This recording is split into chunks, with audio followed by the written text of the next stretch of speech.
Buenas tardes, profesora Erika Martínez. Mi nombre es Humberto Aymar Monteseñorbe. A continuación daré a conocer mi examen extraordinario de la materia Lenguaje y Comunicación 1. El primer tema que daré a conocer es el proceso comunicativo. A continuación mis compañeros darán un breve ejemplo. Hola. Oye, ¿sabías que hoy Humberto tiene un examen extraordinario de la materia de español? Sí sé, ¿crees que haya estudiado? Sí, yo digo que sí estudió, lo vi y se estaba preparando para poderlo pasar. Supongo que sí lo va a lograr. Bueno, como vieron, mis compañeros dieron un breve ejemplo. Mi compañero número 1 es el emisor, mi compañero número 2 es el receptor. El emisor es quien da el mensaje, el receptor quien recibe el mensaje. El medio por el que hablaron es canal, y ya puede ser oral y escrita, y ellos el que ocuparon es el oral. Lo que hablan se le llama mensaje. ¿Y cuál es la diferencia entre la comunicación oral y escrita? A diferencia de la comunicación oral, en la comunicación escrita el proceso no ocurre en tiempo real, por lo que la respuesta del receptor puede tardarse y en ocasiones ni siquiera hay respuesta. La retroalimentación no es inmediata. Funciones de la lengua. Son 6 las funciones de la lengua. Cada una se refiere a una intención de predominación en la transmisión del mensaje. Función de la referencia o informativa.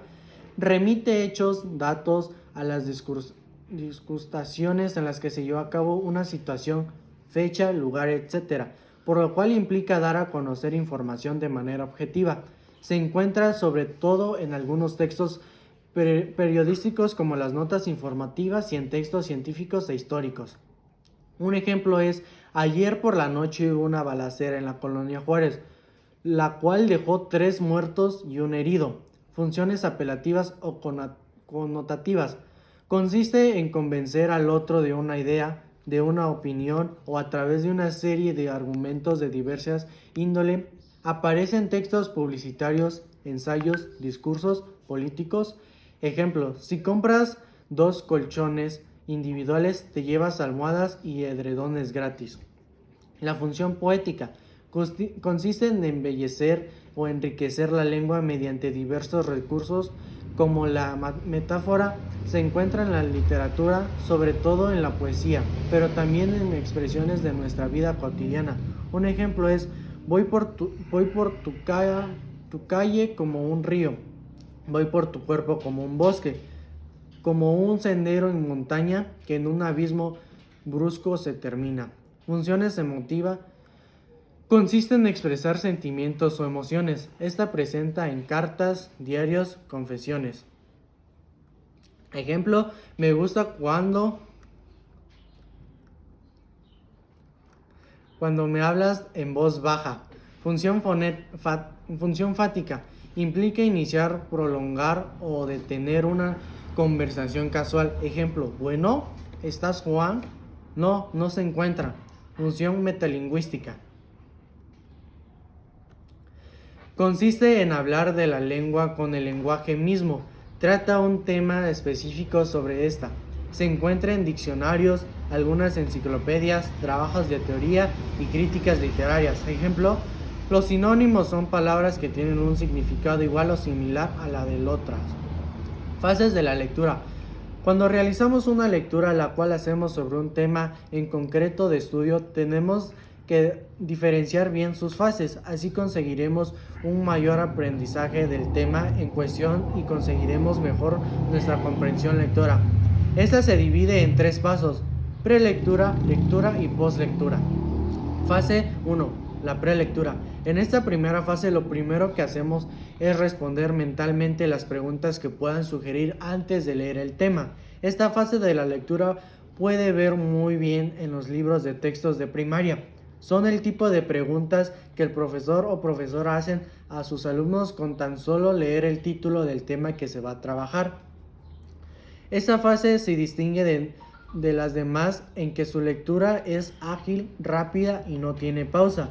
Únicamente se lee y se captan palabras sueltas para hacerse una breve idea, lo que después profundizaremos y haremos hincapié. Fase 2. Lectura crítica del texto.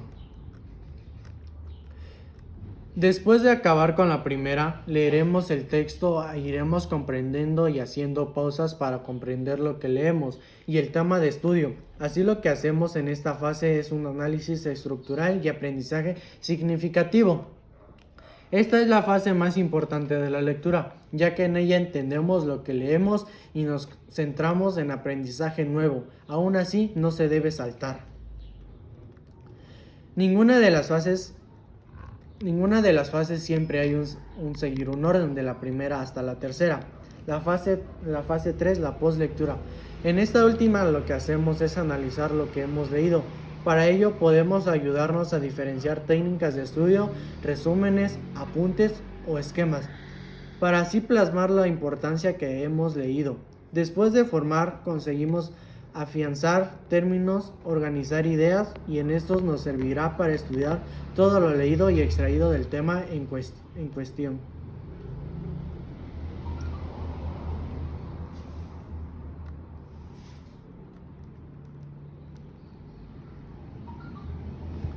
Tipos de modos discursivos. En el modo discursivo de un texto está íntimamente relacionado con su intención de comunicación.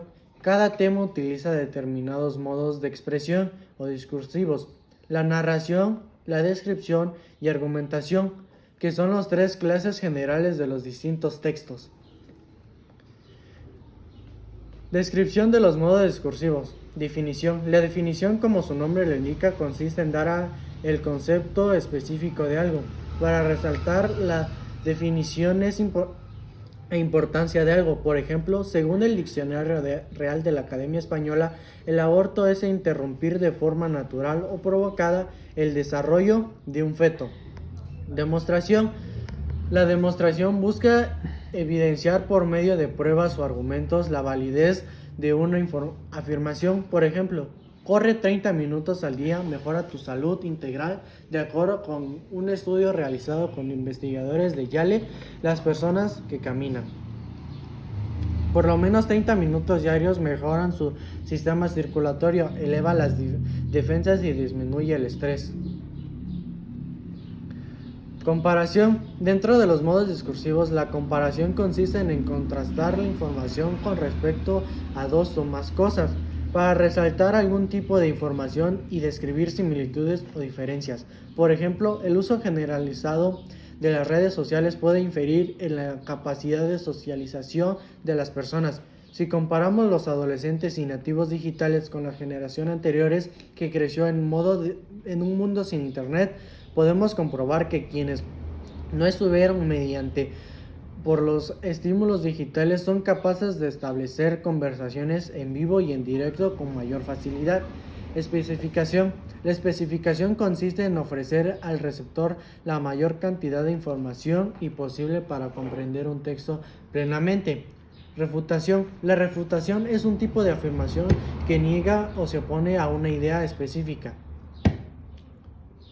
Enumeración. Este tipo de organización textual se concentra en explicar una idea, información o concepto mediante un listado o enumeración de información relevante para que sirva para cumplir el objetivo comunicativo.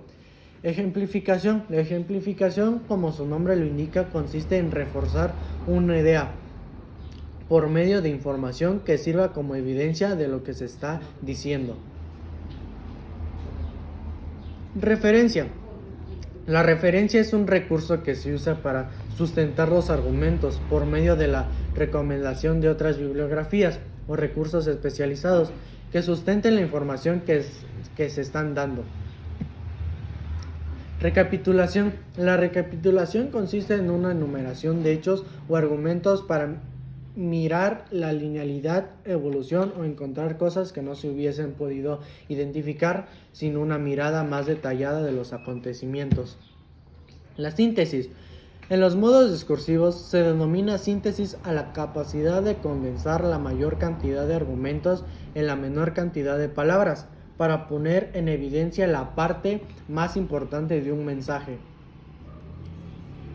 Como vemos, los modos discursivos o estrategias discursivas son recursos textuales que nos sirven mucho para planear un mensaje del modo más efectivo posible y lograr comunicaciones más claras y plenas.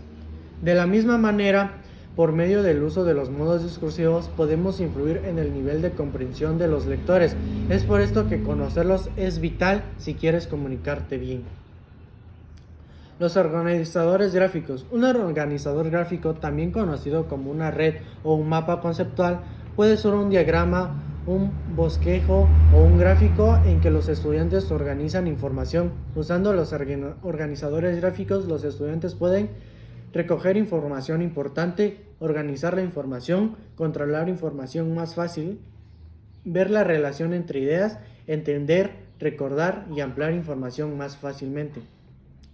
De regla general, los organizadores gráficos deben ser simples. Para maximizar la diferenciación, al maestro debe ser flexible al usar organizadores gráficos. Algunos organizadores gráficos son los diagramas de Venn, un organizador gráfico que ayuda a los estudiantes a entender que tienen en común dos tipos y son únicos. Modelo Flyer, un organizador gráfico que ayuda a los estudiantes a aprender sobre nuevos conceptos. Las nuevas palabras se escriben en el medio y el estudiante rellenará las demás cajas.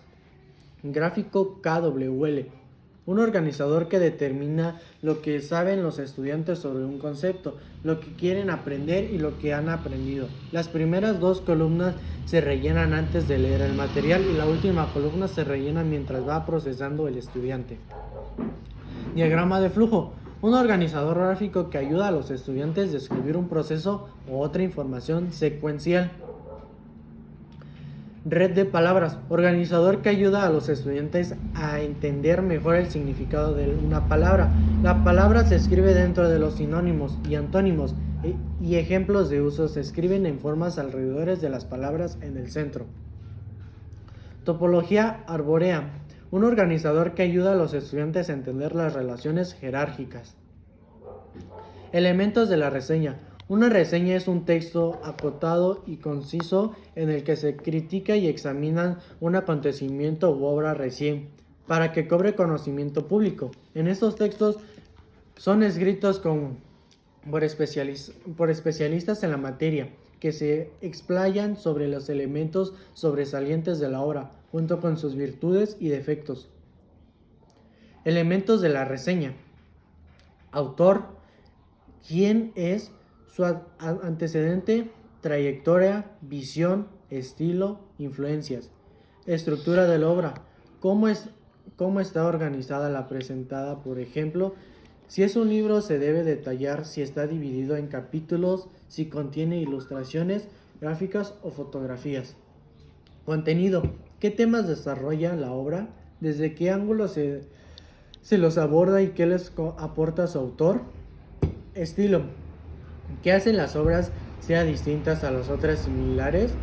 ¿A qué público está destinado y el uso que puede dar? Objetivo. ¿Cuál es el propósito de la obra y si los consigue? El autor debe transmitir, recomienda o no la obra y por qué. La importancia de una reseña. Una reseña te permite conocer al autor y su obra para poder ubicarlos en tiempo y espacio, determinar si el contenido del trabajo te interesa o te resulta pertinente para la investigación que haces, establecer si los dedicarás al tiempo a la lectura o irás a ver el espectáculo o la película.